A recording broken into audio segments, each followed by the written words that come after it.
Okay, this guy doesn't need any introduction. This is what, your third time here? I don't know. Yeah. I'm Alex Parrott, and I'm with the Historical Association. And he doesn't need it. He's already started talking, so it's like he took that whole introduction away, right? So it's great that Tom comes back, has been here before, and he's come back to share his stories. So we really appreciate that. And so if you, of course, you have questions afterwards. If you ever want to come back to the museum, we open May 16th on a Saturday is when we open, 11 o'clock in the morning. The same day as the block party that they have over in the village. So, but it's good to have you back, Tom. We Thank appreciate it. Yeah. And You know, when I drove in here, I almost went to the other building across the road because there was country music going on over there. And I love country music. Yeah. Well, they also have a bar over there and a restaurant. So Well, this is good enough. yeah, that's good enough. Okay. All right, so I'll just let Tom go ahead and talk. And thank you all for coming. This is great. Thank you. Yeah. Anyways, I arrived okay and all that. And this last month, where we live, the Mohawk people up north, I just built a new house over there because I have a handicapped daughter. She's 49 years old. And so she's handicapped, so she lives with us all the time. But her handicap isn't too bad. Me and my wife had an open heart, 4 bypasses about 5 years ago. And I had also a big heart attack too, but I didn't have the open heart. They just put stents in there. And we're both diabetic too. Almost all Indian is diabetic, I guess.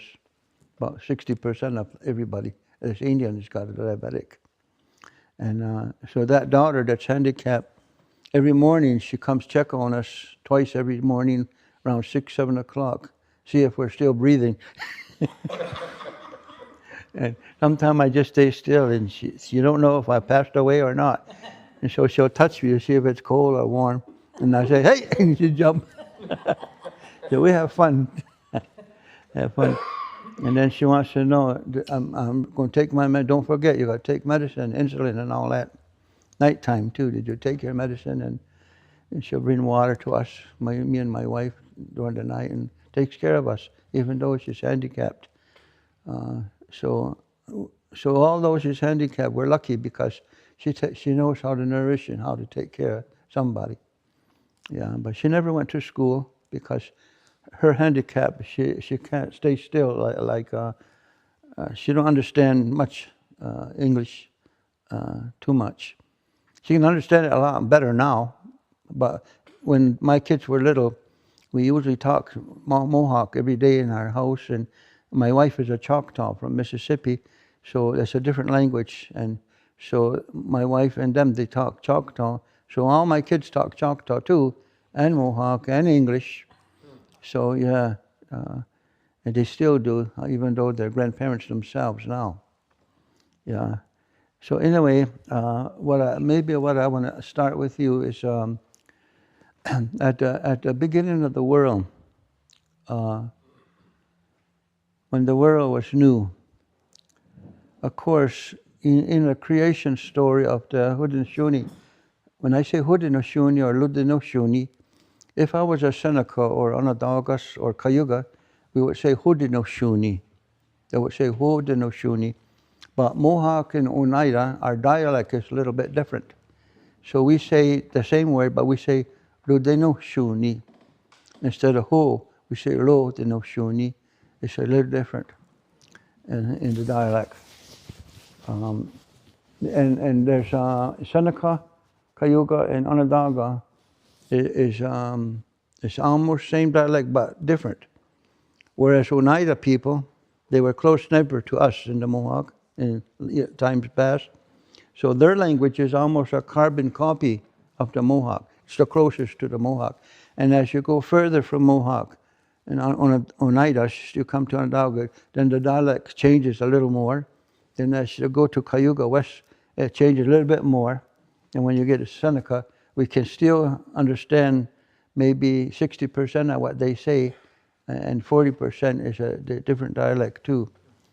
But myself, I was raised mostly with the traditional people, leaders, and all that. And so because I was raised there, I heard Cayugas talk at the big meetings all the time, and I heard Senecas talk and Onondagas. So even though they have a different dialect, I can translate what they say when they talk. I understand all their languages, and a lot of them understand Mohawk too. So because we meet all the time, so we hear each other. And so when we have big meetings, Cayugas talk Cayuga, Senecas talk Seneca, Mohawk talk Mohawk. So we get to where we can understand each other, even though it's different dialect. But what I wanted to share with you today is almost the Indian people in the whole country, and this North America, almost became extinct. Because we were attacked. And you know what it reminds me? You know what's going on over the ocean? They call it Jerusalem and Palestine. What they did over there, that's what happened to us too. The Mohawks and Cheyenne and Ojibways and Arapaho and Choctaw, Seminole. We kept getting attacked all the time. And we tried to save ourselves. And when that's not enough, then George Washington had the army blankets, and it was soaked up in measles and smallpox. And then he gave it to us as a present. So that's what they call germ warfare. And that was George Washington did that. And as a result of that, all the Haudenosaunee people, when I say that, Haudenosaunee, that's Mohawks, Oneidas, Onondaga, Cayuga, and Seneca, and Tuscarora.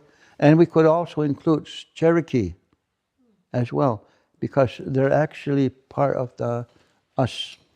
The only thing is they went south a long time ago, about 2,000 or more years ago. So when you hear a Cherokee, it sounds like it's a Mohawk or a Seneca, but their words is almost completely different. It sounds like us, the rhythm and the way they say words, but the meaning is different. And I don't know if you know a Cherokee woman in Oklahoma. Her name was Wilma Mankiller. She was the principal chief for the Cherokee. Well, she was my friend. I knew her when she was going to college at San Francisco State. And when there was big protests against the Vietnam War, thousands of people, I used to go over there and see it. And she was going to school over there. Anyway, she had cancer and she passed away. I think it's got to be probably 7 or 8 years ago, maybe even 10 years ago. I don't know how long. Anyway, when she passed away, the Cherokee people from Oklahoma sent a plane ticket for myself and Orrin Lyons to go there and to help them do the funeral for her. So they flew us out there. And while I was there, we did everything what she wanted and her people wanted. But I got to meet her husband. I think his name was Charlie. I don't know what his last name was, but he's fluent speaker of the Cherokee language. And so now I have a chance to see how close is Cherokee yet to the Mohawk language. So him and I sat there and wasn't a long time, but a little time. So we were talking different words, and hardly nothing is the same, except by one word we came is the same. Mohawk call it gonye. Gonye means grease or oil, like a bear grease or a pig lard or even oil, any kind of oil, we call gonye. And Charlie said that's exactly the same way we say it, and it means exactly the same thing. So that's one word after 2,000 years that didn't change. And I only regretted that I couldn't visit him longer to go over more words to see if there's other words that are the same. Yeah. But originally they are really us, that Cherokee people. But so I don't get off topic because I'm past 39 years old now, so sometimes I forget things, and sometimes I put things that are supposed to go over here, over there, you know. But I still have all the elements to make a good basket, though. So, and then once in a while I get those blackouts where I'm talking away, and all of a sudden it gets dark, and I can't. What was I talking about? But do you know what I'm talking about? Yes. Well, if you don't, just give yourself a couple months. You'll know. Anyway, so when I was a kid growing up, I'm really lucky in many ways because my mother's mother, her name was Kanatsiohareke. She never went to school, not even one day in her whole life. And she never learned how to really talk English at all. And although the Jesuits got her too a bit, her mother, but also in that same family, they're still following the old tradition, old ceremonies as well. So there was like a conflict going on. And some Mohawk, once the missionaries got them, they don't look back no more. They don't want to be a real Indian anymore. They just want to be whatever the missionary is. But there's certain Mohawk that did both because they had to. They had to. Because if you don't do it, because what they did to us, Canada and United States, is they made us get poor where we're unable to survive anymore, so that we have to become completely dependent on them. So if you want any favor, and now we got no more way to hunt or whatever, even you can't even leave the reservation. There was a time where if you're going to leave the reservation, you got to get permission from the Indian agent. Give you a little paper so you can go to a town. And even then, they won't let you go. And that wasn't too long ago either. That wasn't that long ago. So Indians had to, like a jail. And the other one I thought that you might want to know too is that prior to 1978, we're forbidden to have a ceremony for the Mohawk or Seneca or Cheyenne. It was against the law to have a ceremony. In 1978, I think it was 78 or 79, finally our allies in the United States were able to pass a law called, I forgot the Native American Freedom Religion in 1979. Prior to that, you can go to jail if you got caught doing a ceremony. So everybody come from all over the world has a freedom of religion, just us, we don't. And this is where we live. It's really hard to comprehend that's what happened. It's really hard. And but those are all the facts. That's the way we had to go through that. Great-grandmother and grandma and my mother and even me. I married a Choctaw Indian from Mississippi. They call it Philadelphia, Mississippi. That's where the Choctaws' homeland is, right there. And I got married in 1970. And when I went down there to Mississippi, well, we got married, and then my wife and I went back to see her folks in Philadelphia, Mississippi. And so our clothes, we want to go wash clothes at the laundromat. So we went to the town in Philadelphia, which is about maybe 6 or 7 miles from where my mother-in-law and father-in-law lived. So we took all our clothes to Philadelphia, and so we went into the laundromat there, and my wife said, "Oh, you can't go there." And there's a sign there in the front. There's only white people can go there, and black people, they don't call it black, they call it Negro in Indian, are not allowed to wash their clothes in there. And there's another laundromat where the black people, Indians, can go wash their clothes. And I'm from here, so I says to my wife, I says, that's crazy. Maybe that was true 100 years ago, but not in 1970. I couldn't get a hold of that because I'm from here, and I don't see no place that does that here. And so I told my wife, I says, let's just go in that white people's laundromat and we wash our clothes, and let's try to see if they throw us out. She started crying because she's from there. She said, we do that, we're going to go back to New York, but you stir up that nest from the hornet's nest. My mother and father and my brother and sister still lives here, and once you make them mad, they're going to attack them, and you're going to make a trouble for them. And she'll cry. We didn't go. This was 1970. And Philadelphia is the headquarters for the KKK, Ku Klux Klan. And you remember, there's a movie was made about it called Mississippi Burning or something like that. I didn't really see it. Some parts of it I did, but not all of it. And that's where those KK killed that black people and civil rights. And they were buried right close to the Choctaws land, the civil rights people. And not only that, they don't have signs anymore, because I went there again in the last few years, but there's no more signs in the front of the laundromat or any place. But the feeling is still there. You know, like the feeling is still there, even though there's no sign. So it approves a bit, as long as you mind your own business, I guess. But a lot of times, Choctaw women would get raped, and you can't do nothing about it. You can't go to the sheriffs because they belong to KK. You can't go to the justice because they're KK too.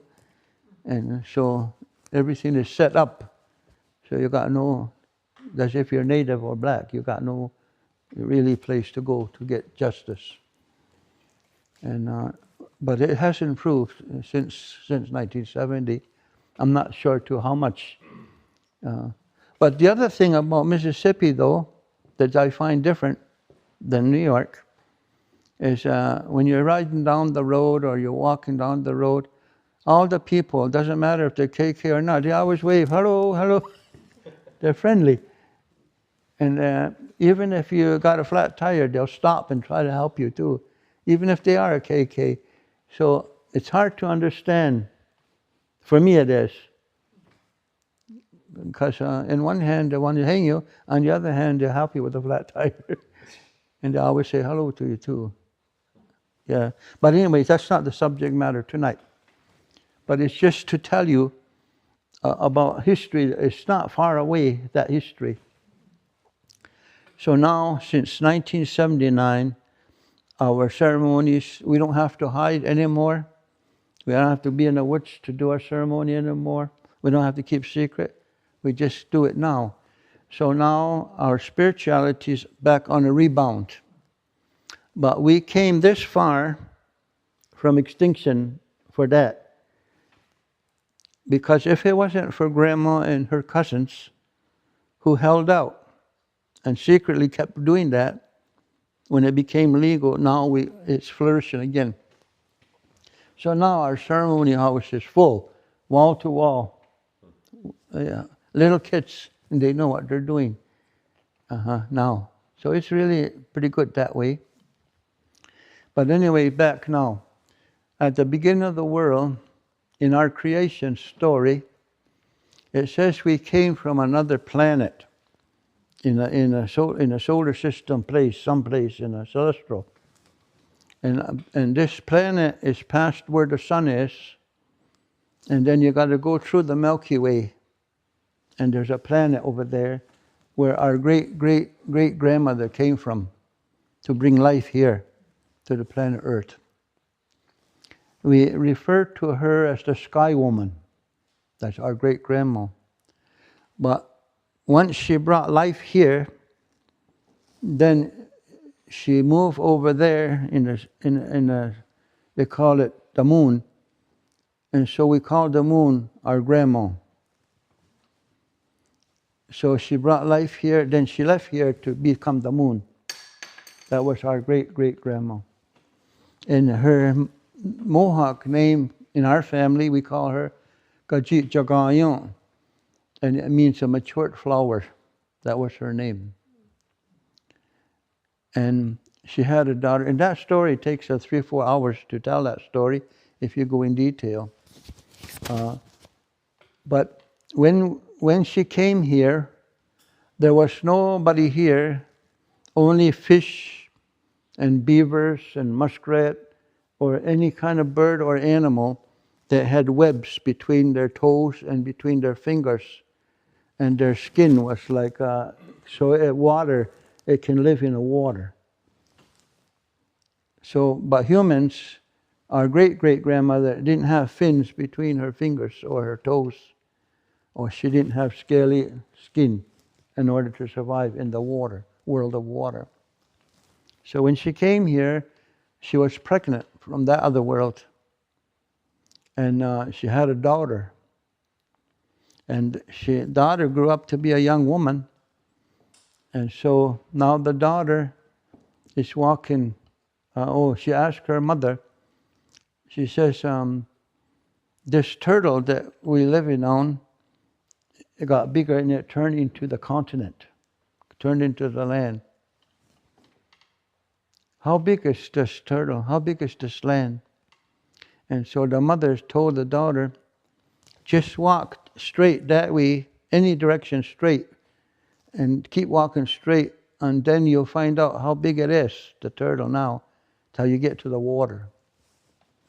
So in my family, they said that she walked for 3 days and 3 nights. And she got to where the water is. Then she answered her own question.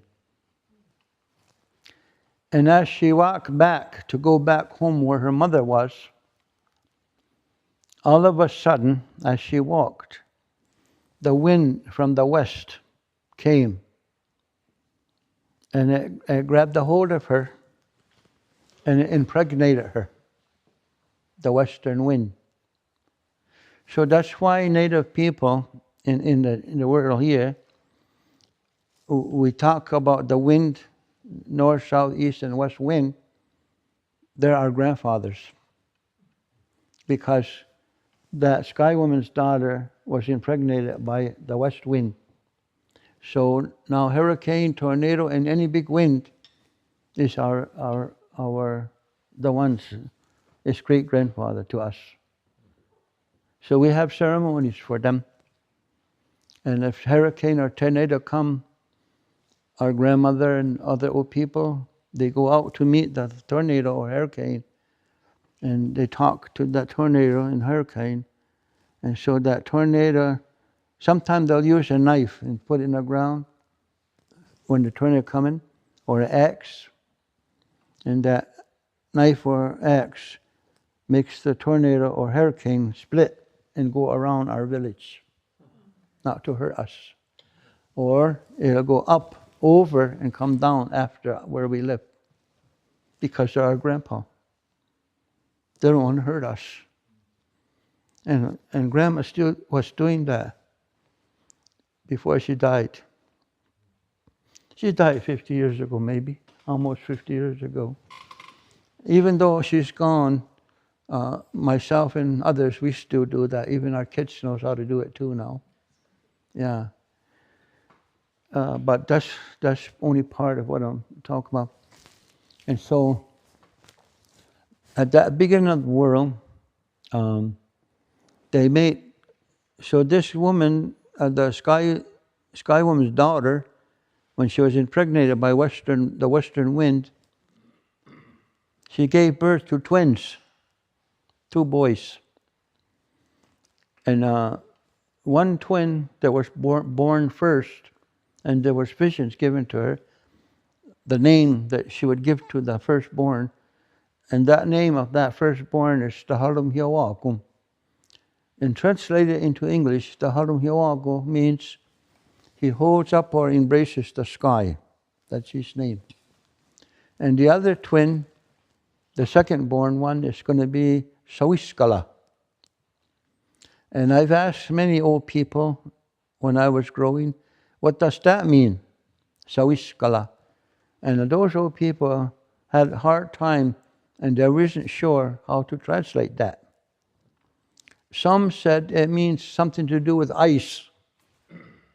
And then some said it has something to do with ice and sometime like a big hole. That's as far as they can say. And then sometime myself, like when a tornado swing around and come, everything flies all over. That's what, it means that too. It has that kind of, in my head, the way I understand. But I can't say definitely this is for sure what it means. Only what I've been able to gather by listening. And too bad when I was young, I didn't ask questions hardly. I only listened to what the grandmothers and grandfathers and old people told us.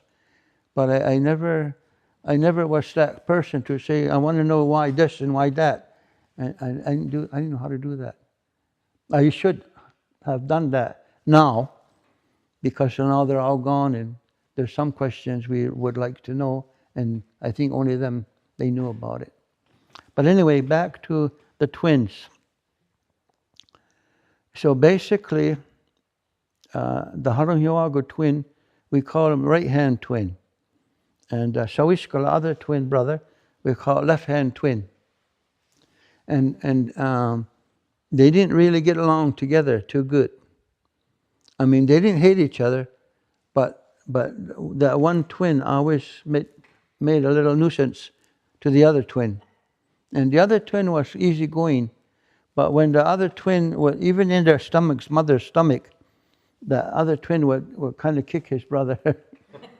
Once in a while he twists his nose or twists his ears.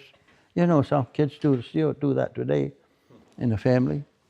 And but the other twin never did nothing to him to bother him. And he was always bother his brother. So when they were born, I'm going to skip lots of stuff because of the time element. So basically, they had to make human beings. So when they made human beings, they used the dirt, the clay. They used the clay. And the word for clay in the Mohawk language is dala, got dala. Or sometimes they used to make chimneys and log houses out of clay, and they got dala. It could mean a chimney too. But the root word is clay, from the earth. And so they took that clay and they took water and they began to mold a human the way they looked. So the one twin used the other twin as a blueprint how to make the human being and how to put toes on and fingers and all that. And they made men and they made women. And so they used the clay, the water, the wind, the fire, and then the power that came with planet Earth and the power that came from where Grandma comes from. And together those what's made us. We're made of all that. But we're still not alive. So what they did when they made these dolls, men and women, they blew in their mouth. They opened their mouth. Oh, first they put it in a fire and they cook it. That's how come when you touch somebody, it's warm, because it came from that fire, the original fire. But when we're done our life, the fire goes out and you touch somebody who died, it's cold, feels like this, no more fire. And so fire is important everything. When the Mohawk says family, you say Kahwa Chile, it means my fire. And if you say little kids are going to be born, what Kajilyake, the sparks from the fire fly all over, that's little baby girls and boys got born. Then when they say Yagwat Kanisa, we will gather by the fire. That means having a meeting. Unkachihiyake. So when they make laws, each nation, it has to cross the fire, sacred fire, to become a law. And even the Grand Council. Unkachihiya. So fire is in everything. Everything we do is in there. Powerful word. Family. But family is called fire. It's a living fire. So now, when they made them, then they opened their, because they were just clay dolls, human. So they opened their mouth and they blew in there. First, Sawiskala blew in there, but they won't move, that dolls. He didn't quite have that. So he asked his brother, who he's always teasing. He said, I've been trying to make them live and they don't live. And so he said, my brother, can you help me? And we can make them live. And he says, he didn't even hesitate. He says, I'll help you. I'll try. So he opened up their mouth and he went whoosh, 3 times. And the eyes began to blink. And then pretty soon the hand and arm began to move and legs. And they all become alive. But even though they were alive, their mind was blank. They could blink, they could walk, they could talk, but their mind is blank. It's like a cassette disc that you bought, brand new, you got to record it, then it gets something on it. This people at first didn't have nothing in their ear. So in my language, it goes like this, the way old people said, Ne shikahawi wasogodastanyo gunungwe nuklunungwe nokne ni oni wasogodi nugunglada jini hu nigungloda sogaya dison. That means at the beginning he stood up those men and women doll, or gaya duni we call doll, would like a doll, it means human.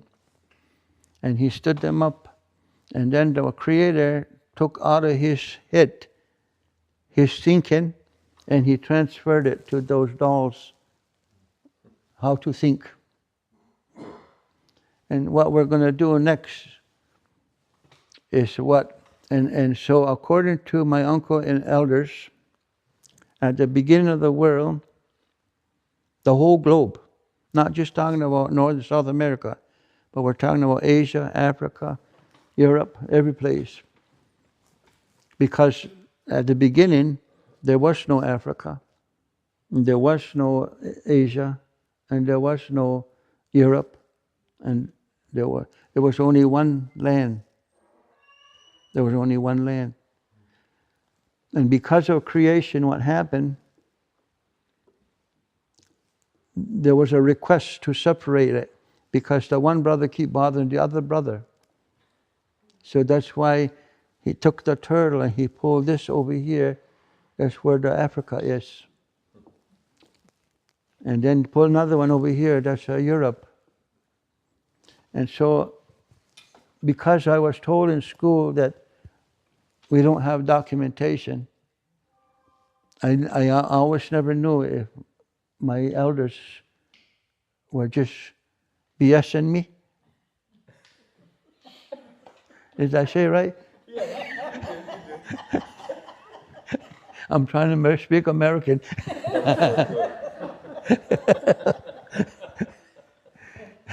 Anyway, so when I look at the globe, if you push America and South America and Africa and Europe together on the globe, everything fits. So the bells went on, the light went on. For me, there's my documentation. There it is. And it's really true. It was all one time. And that's what our story says, our creation. So then at that time, when the Creator put it in there, now I'm going to tell you something else, too, different, a little different. And I was fortunate to be there. I was around 10 or 11 years old when the big professor came over to our community in Haudenosaunee. And he was looking for my great-grandpa. His name was Haudenosaunee, or English name was Paul Biro. Paul Biro. He attended the Carlisle School in Pennsylvania, my great-grandfather.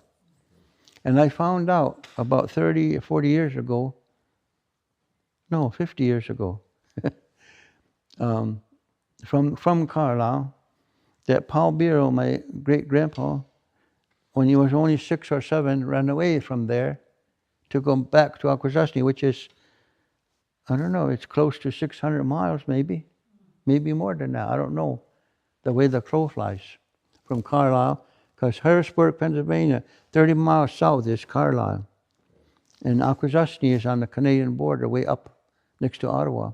That's where I was raised. And that's where my great-grandfather come from. And he was only a little boy in the dead of winter, 7, maybe 6 or 7 or 8, possible. And he ran away from school. And he went through the Allegheny Mountains, the Adirondack Mountain, at only 6 years old, in the middle of winter. And in those days, when it got winter, the snow was 6, 7 foot tall. And that little boy made it for 600 miles in the dead of winter. You can't go on the road or the railroad track, they'll cut you. Got to go to the woods in the mountains. And that was my grandma's uncle. Anyway, he was still living when I was a young guy, but he was deaf. He could read because he went to Carlisle a little bit, but he was almost blind. So the man from the university, I don't know if it was Yale or Harvard or Princeton or where was he from. I was just a kid, so I never asked. So he asked me, he asked my grandma and them guys, and they don't talk English. And my grandfather can talk English a little bit because he went to Carlisle too. And they want to talk to the great-grandfather. But he's deaf and he can't see good. And he says, well, they named me that I know how to communicate with him. I write big writings and use a big magnifying glass. And sometime if I holler, or sometime if he can see my lips close enough, he might make out if it's you talk Mohawk. And I use all those in order to get him to understand something.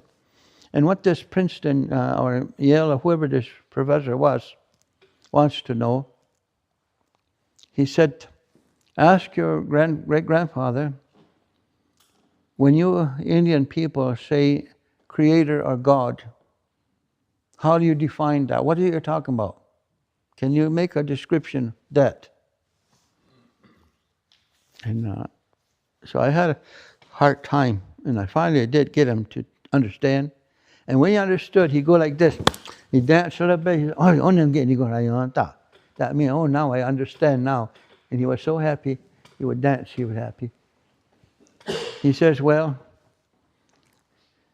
you tell that man that he's got to get a volunteers, 200-300 people to help him.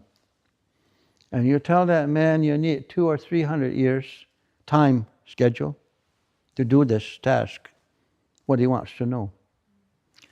So you start now and you count every human being in the whole world, even the baby that was born 10 seconds ago, don't exclude, in the whole world.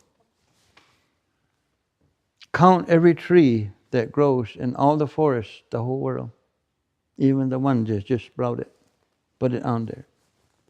Count every deer, every elephant, every seal, every fish in the whole world. And count every bird, the whole world. Count every time it rained, every drop of rain. You count every snow, every summer. You count every star. And don't forget one either in the nighttime sky. That's why it's going to take 200 or 300 years. Everything that's life, and you and I see it, hear it, feel it, put it on there. And after 200 or 300 years, you thought you finished. If you think you did, then you draw a line on the bottom of all those items of life. And the total of all that life is what we call God. That's what we call Creator. Creator is not just a human being, just a one of us. But if we say, when we think about him, we like to think he's us too, looks like us. But my uncle and grandma said, when the deer talks about the God or Creator, that the Creator is a deer. When the eagle and the birds talks about Creator, then the Creator is the bird. When the trees talks about Creator, because they're living, the Creator is a tree. And when the stars talks about the Creator is a star. So that's why all life in its total, that's what we call it, the one who created us. So he is in the tree, he is in the birds, he is in the bears, he is in you and me. And that's why we're supposed to carry a good mind every day and be kind to each other, no matter who, even to the deer. If you need to get a deer to feed your family, you get only the deer enough to feed it, and that's it, no more. You're not to abuse that. You only use it for what you have to use it for, but no abuse or no overuse. Save for the next kids and the grandkids for 7 generations. And so what I'm going to tell you now is that Uncle says, when the world was new and the world was just one, first one he made was black people. That's the first one. Second one he made was the white people. Third, he made Asian people. And the last one, they call it come lately, Johnny come lately, Frankie, somebody come lately. That's us Indian people. In that order. And there's reasons for that too. It's related to fire. And Uncle says when that happened, all those different races were made. Everyone, the whole world, started as matrilineal. Everybody. Black, white, yellow, doesn't matter which one. Indian is all matrilineal. But over the years and the decades of centuries and centuries, men started to, I don't know what happened to them, but they started to push the woman aside a little bit there. Another century to push it more. Pretty soon that woman got no more say in the whole world. Almost it happened to us too. Almost they made us do that too, because we are a matrilineal. We still are, but they had passed laws forbidding it to become a patrilineal. The United States did that, and Canada. And they imposed, they made laws to get rid of our traditional leaders that were selected by the woman, and that was against the law. And they made us do elected system. And so that's why all within the Haudenosaunee reservation, most of them, it's got elected imposed from America or Canada, and then we still got our matrilineal leader, traditional leader, and there's always a dissension between them, right to this day. Yeah. But besides that, so now,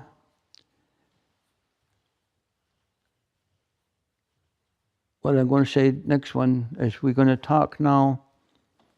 So when all those races were made. And then they separated the one land and put it here and there.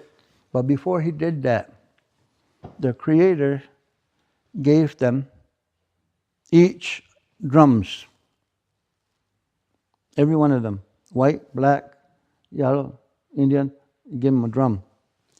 This is what you're going to use to energize the earth.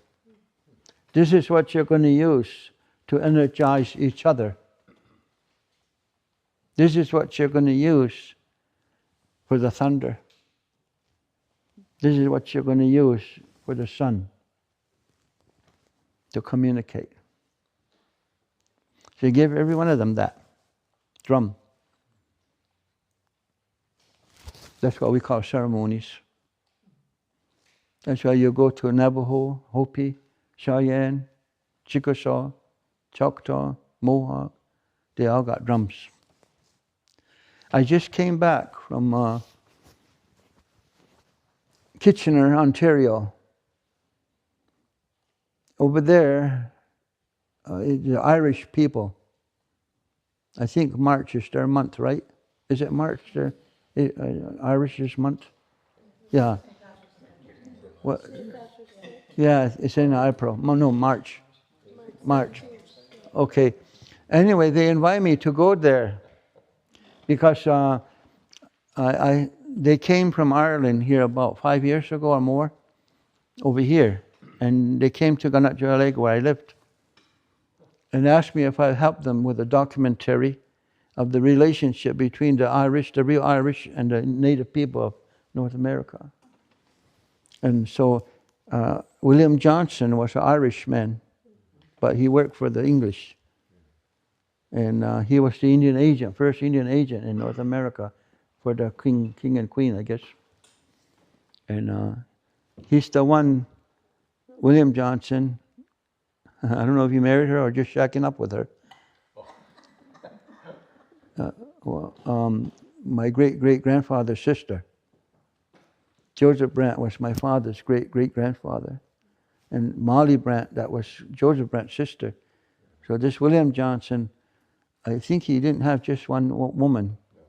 He had several, what do you call them? Mistress, I don't know what you call it. Girlfriend, I guess. So I don't know if he really married Molly or not. But they had kids together. Whether they're married or not, they had kids. So I helped them. Anyways, I didn't hear from them after that. They even took me to Johnson's Hall in Johnstown. Yeah, to do that. And so they finished the documentary. They didn't just come here. They went to Lakota country, Cheyenne country, Montana, everywhere. And that doggone document they made is over an hour long. But it's accurate, really historical accurate of the relationship, good and bad, what the Irish relation with the native. They told both all the good and all the bad. So that when you finish, you use your own head to understand the history. They did a real good job. It was too long though. And so they invited me to go to do a showing over there in Kitchener this last St. Patrick's Day. And they fed us buffalo stew. It was good. Buffalo stew. And the bread, they kind of make bread over there, the Irish. And then after I did my talk to them, at the end, they presented me, I should have brought it with me, a nice hand drum, this big, with like in a suitcase, an Irish drum. And the light went on again. The light went on again. See? What the old grandfather told us, he gave everyone a drum. And that Irish still had it. And it's from before Christianity came there. That drum is, I mean, it's new, but I mean, it represents the Celtic, I think they said. When the Celtic has ceremony, just like Mohawks, just like Cheyenne, we had thunder, they had thunder dance, they had sun dance, they had moon dance, just like us, before Christian came there. And they give me that drum. I got it at my house. I show it to everybody because it means there's a documentation. Again, it's not just fairy tale. Yeah. Anyway, back to this now. So now, when they were all gone to the different lands, the different races, he gave them that drum. African, keep that going. Irish, European, keep that going. Asia, keep that going. Because as long as you keep that going, the sun will keep shining. The moon will keep on shining. The water will keep on running and quenching our thirst. The fish will keep swimming. Keep that rum going. And life, this world we live, will always be everlasting. And that's what he's told us. So that's why I'm happy when I seen the Irish still got their drum. And I've seen an African, real African, they got drum. Even that drum they play, it can talk to other villages. It's like a magic. They don't need a phone, they just use that drum. Pretty good. But now after this, so when they all got separated onto different continents, they were all told to keep their ceremony going.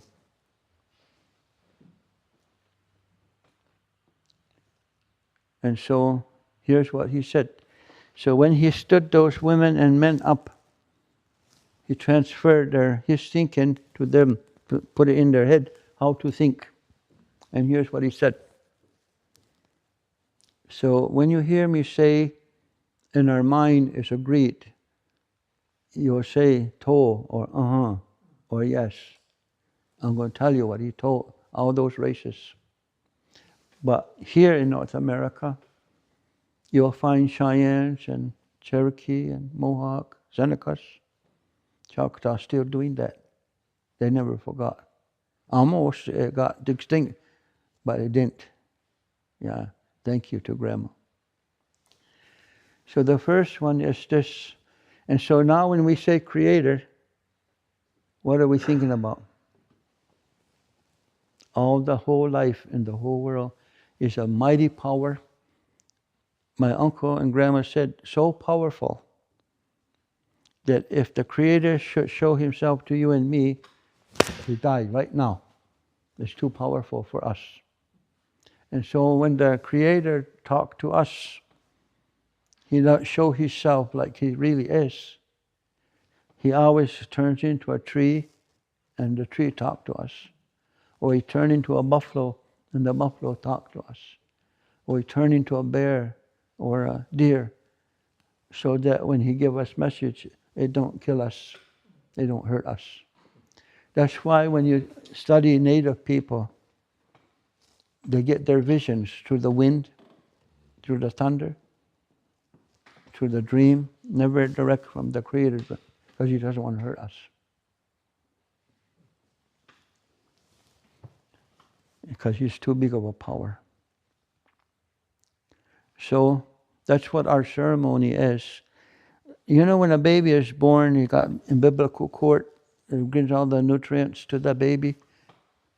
Well, actually, you and I, we have a spiritual and biblical cord that's hooked to the Mother Earth. Still unhooked there. Our umbilical cord is still hooked to the four winds.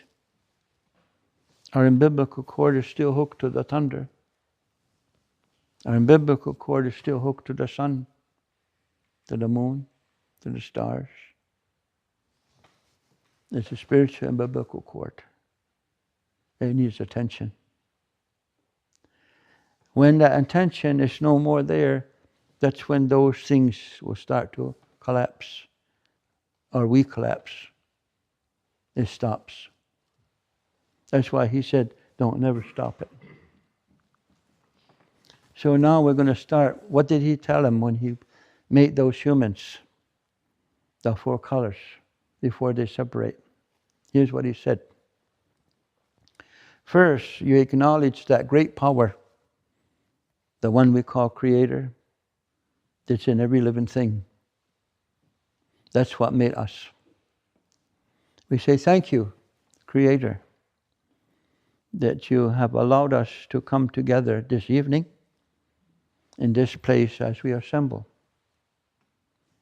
And as we look at each other, everybody seems to be pretty good health. We can still walk, we can still talk, we can still laugh, and we can still cry. And then one of my old leaders was almost 100 years old. He's passed away. On this part, here's what he would say when he does this. I look to all women, not the men, just the woman. He scanned them all the way. And then you know what he said? What I seen in this assembly, all women, most prettiest women in all the world are assembled right here, right at this moment. That's what I see. Then he goes again and he scanned it. This time only men, no woman. Everyone man. He finished and he says, you know what I seen? The most handsome, debonair man in the whole world assembled here. So when you put the most beautiful woman and the most handsome man that's here now, this group is the best in the whole world. He says, so what we do is we send greetings to say hello to each other, greet each other, give kindness to each other, and give our love to each other. And our mind is agreed to do that. And the people said, Toe. And then he says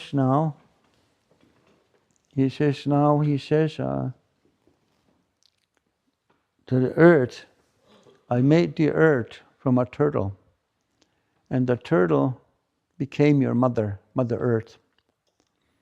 And your Mother Earth, I chose her amongst all women because she has a strong mind, determined, like a real mother is to her children, protective, and will go to the end of the world to protect her kids.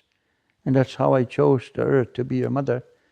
She's always going to be there for you, and she's going to nurse you every day of your life.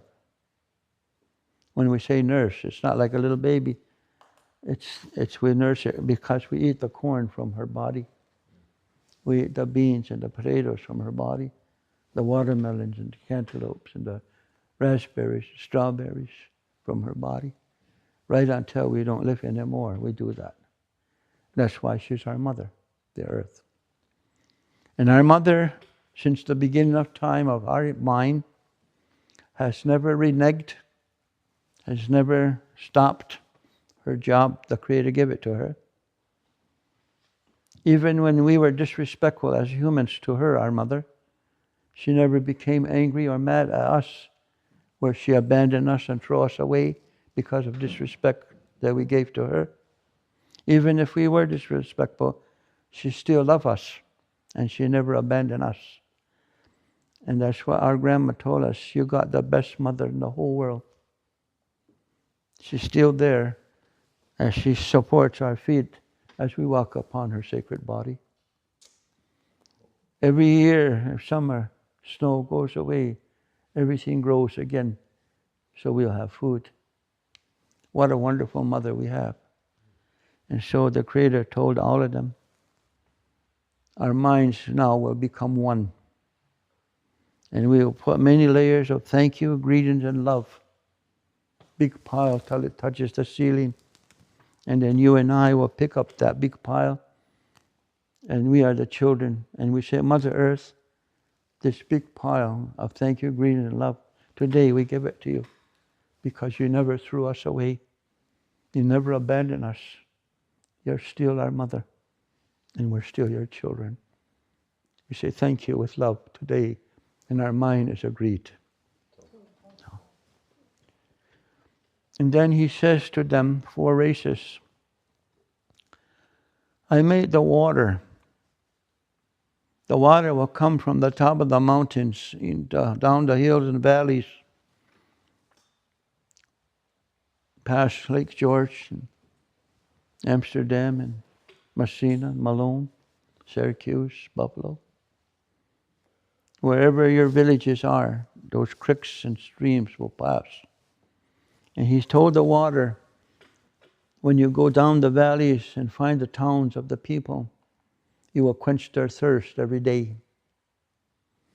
You will bathe their body to keep clean and healthy. In a hot summer's day, the children can swim in the coolness of the river. And so, since the beginning of time, that water never stopped, keeps flowing. And every day you and I got to drink that water. Every day we cook the food with that water and make medicine with that water and bathe our body to health, good health.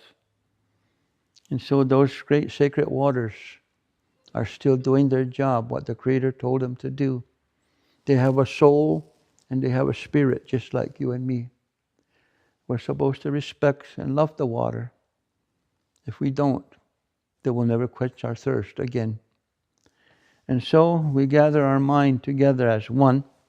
And again, symbolically, we put it layer and layer of thank you, and layer of greetings, layer of kindness and love.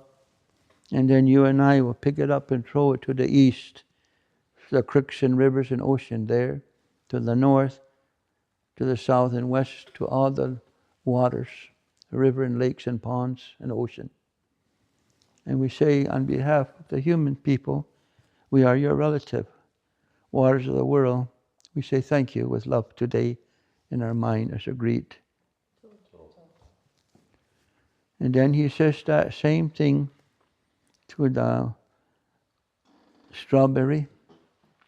And the reason he picked strawberry as the leader of all the berries, because after the snow goes away, the first flower come from a berries is a strawberry.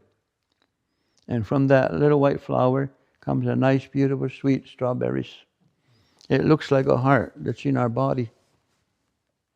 It's called the big medicine, the strawberry, the leader of all the berries, because it's first to come after the snow.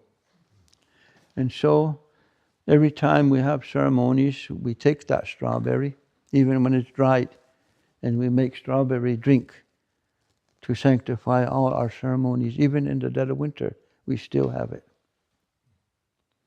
And after the strawberry, raspberry and blackberries and blueberries, gooseberries, all kind, for the birds and the bears and the people. Creator made a wonderful plan. Nobody could do it but more perfect. And so our minds will become one. And again, in front of us we put thank you, layers of thank you, greetings and love. And you and I throw it north, east and south to every strawberries and every kind of berries grows in all the world. And we say thank you. You're still the big medicine. You sweeten our life and you bring us health. And we say thank you with you, and our mind is agreed. And then it is also the Creator made for us here, Haudenosaunee and the Haudenosaunee people, especially, corn, beans, and squash. We call them the three sacred sisters. And every Haudenosaunee has got those growing in there for sure. And there's others like potatoes and turnips and other things. But that three sisters is the main one, the leaders of the garden, domesticated garden. But there's also in the swamps and in the woods, they call it wild onion. I forgot what they call it. What is that? Yeah, I guess so. Leeks, yeah, leeks. It's a very sacred for us, and you don't have to plant it. And also, next to the waters and the rivers, there's a potatoes grow there too. You don't have to plant it. It grows by itself. Mother Earth and Creator makes that grow. So there's the domesticated we have to plant, and there's the one that grow by itself. Creator planted and Mother Earth makes it grow. So we're never stuck if we know what our teachings are. So to all those things that grow, whether they be domestic or free and grow by themselves, with one mind we send it thank you, greetings and love, and our mind is now agreed. And the birds, of all the birds, the Creator made the birds. And He chose the eagle to be the leader. Mohawk language, we call the bird, there's two words for the bird. One is agwaks, but the other one is skajiela. Skajiela means like this, the claws of the eagle. You call it skajiela, to be the chief of all the birds. And when He made the birds, He gave the robin a certain song to sing, and He gave the chickadee a certain song to sing, and so on and so forth. And then He gave the mourning dove a certain song to sing too. And He chose the eagle to be their chief of all the birds. That's why whenever we see Mohawk in a real ceremony, they always got eagle feather on their hat or their hair. Women too. Lakota, Cheyenne too, they do that. Because that bird is the closest to the creation. Can see, fly the highest and see the furthest of any living things. And so the Creator says, this is what my grandmother told us when we were growing. The Creator wants us to be happy.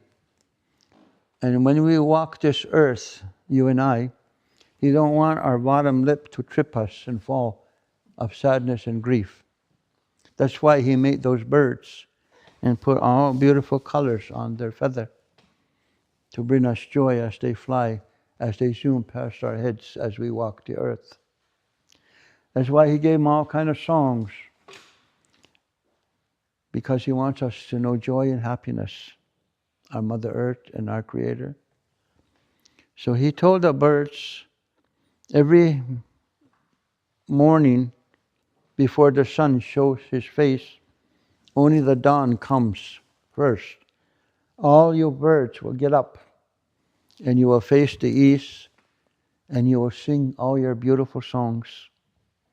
And when you do this, you welcome the old brother sun to bring a new day. And when the humans and the deers and the bear hears you singing, they will be reminded that how to be happy and to how to be joyful, so that their lip doesn't trip them up in sadness. And so every morning, no matter how cold it gets, if you get up early, at dawn coming, you'll hear them birds singing. They never quit. They're reliable as can be. They're an example that we should have. And so to the birds of the world, our mind is one, and we say thank you with love to them, and our mind is agreed. And then the woods out there, all kind of trees is growing, different kind of trees and timber. And the Creator amongst them all, of those trees in the forest, as soon as the snow starts to go away, the maple tree is the first one, its sap flows before all the others. And then He told us that we're to save that sap from the tree, and we can cook it and make a maple syrup. We use that in all our ceremonies too, year round. And so that's why He said the maple tree is the chief of all the trees in the forest. It's big medicine. Even before you make sap or syrup, you can take the raw juice and drink it as a medicine to cleanse your body. And all the other trees, some are for basket making, some are for healing bones when they're broke, some are for tonics for old people to limber their joints. If you still remember your traditional teachings. And so those trees, look at now, the big snow gone, and look at them. They didn't forget the Creator, what He told them. Look at the beautiful leaves. It's going to be more beautiful tomorrow, the next tomorrow. And when the hot day of summer comes, and we work in and we rest, we go under the tree, in the coolness of the shade of the tree, we find peace and tranquility and comfort. And Grandma said, the trees also give us peaches, apples, plums, apricot, persimmon, walnut, hickory nut, pecan nut. The list goes on and on. That's what he gave it to the birds, the deers, the bears, and the people. What a wonderful plan. Nobody can outdo what the Creator did. And so to the trees of the forest of the world, our mind becomes one and put many thank you greetings in love. And we throw it north, south, east, and west. Maple tree and all the cousin trees will receive our kindness and our compassion, and our mind is agreed. To the four sacred wind that bring the changing of the seasons. This is the one my grandmother used to talk about too. Oh, about the birds. I forgot to tell you what she said. She said, the Creator wants you to, every day of your life, the Creator and Mother Earth wants to see you, every one of us, show your teeth from ear to ear 3 times minimum per day. He wants to see real, sincere smile and laughter. I told my grandmother later on, I said, I think you're talking about the Colgate smile. Yeah. And yeah, she said, I think so. And if you fail to do that 3 times per day, sincerely, for the Mother Earth and for Creator and for your family, then you shouldn't have been born, for you missed the reason why you were born, if you can't do that 3 times. And that's why He made the birds every morning to remind us how to be happy and joyful. Yeah, I forgot to tell you that part, what she said. And then when we're talking about other things too, the 4 wind, the thunder, we call him our grandpa. So whenever we hear thunder, we bring our pipes out in our sacred tobacco and we welcome them.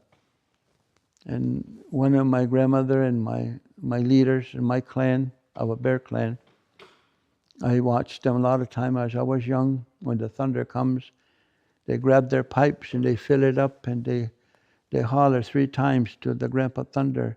And even tears come down. And they say, Grandpa Thunder, thank you.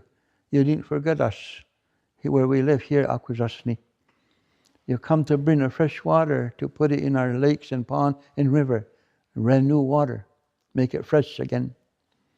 Our strawberry and raspberry and blackberry field gardens, you each give them water so they can grow and be sweet, good berries. Oh, Grandpa Thunder, thank you. You didn't forget us. So we put this tobacco and light it up and throw the smoke out. He said, Grandpa, take this sacred tobacco as a gift because you came to visit us. Sometimes they have big tears coming down their cheek. They're so sincere. They said, Grandpa Thunder, thank you. You visit your grandchildren. We are happy. And that's every time they hear a thunder. That's what Grandma does and our grandfathers would do. And I still do it, even though they're gone. And now my son does it, and now his kids do it, and then his kids' kids do it. So it's still going, never stopped. So then the sun is our older brother, and we say that the power of the sun is that first twin that was born. That's where that is. That's why we call him old brother, sun. That means that you and me are the younger brother and younger sister to the sun. That's why my grandmother and uncle said, Creator, put the sun up there because he's older than us. He's our babysitter. So every day he watches way up there so he can see us. Nobody can get away. Because as soon as the light touches you, that means old brother touched you. Creator touched you. Every day, without fail, since the beginning of time. What consistency that is. Yeah. So to the sun we said thank you, and our mind is agreed. To all our leaders, our peace people that were born, there were times in our history when we went off track of our teachings because we're humans. We can forget and make mistakes. And so a Messiah of peace was always born for everybody, whether it's Chinese, black, or Middle East, or here. And the nature of those peace prophets was get back on your trail. Get back to your drum. Get back to your original connection. So there will be harmony on this planet. And so those in Reader's Digest form is what the Creator gave it to that white, black, yellow, and red race of people. We have to get back to that. Right now, everybody has abandoned their sun dances. Everybody has abandoned their thunder dances. Everybody has abandoned Mother Earth dance. Everybody abandoned the rivers and the water dance. And now those things is what give us life. If the sun should shine no more, we're all done. If the moon never does shine no more women will have babies. If the thunder should abandon us, everything will dry up. No more quenching of thirst. So it's very practical. So that's what he told every race. And that's what my message is to every race. Yeah, you can belong to the new kinds of religion. But if you do, invite Grandpa Thunder back. Invite the sun, oh brother sun back, sun dance. Again, the things that make us live is the one that comes first. And that's what will bring everlasting life to us. It's a big job. We have to decolonize the world. Because the world today is run by kings and queens, emperors, CEOs of corporations. They're the new kings, the new emperors. And the regular people were at the whim of whatever they want. Somehow, that shouldn't be anymore. We should help each other and share with each other, because this Mother Earth needs respect. And if we respect her, she will feed us. Yeah. So I think that's all that I would like to share with you today. I don't know how much time we have left, but if there's any questions anybody has, you're welcome. And if I know, I'll tell you.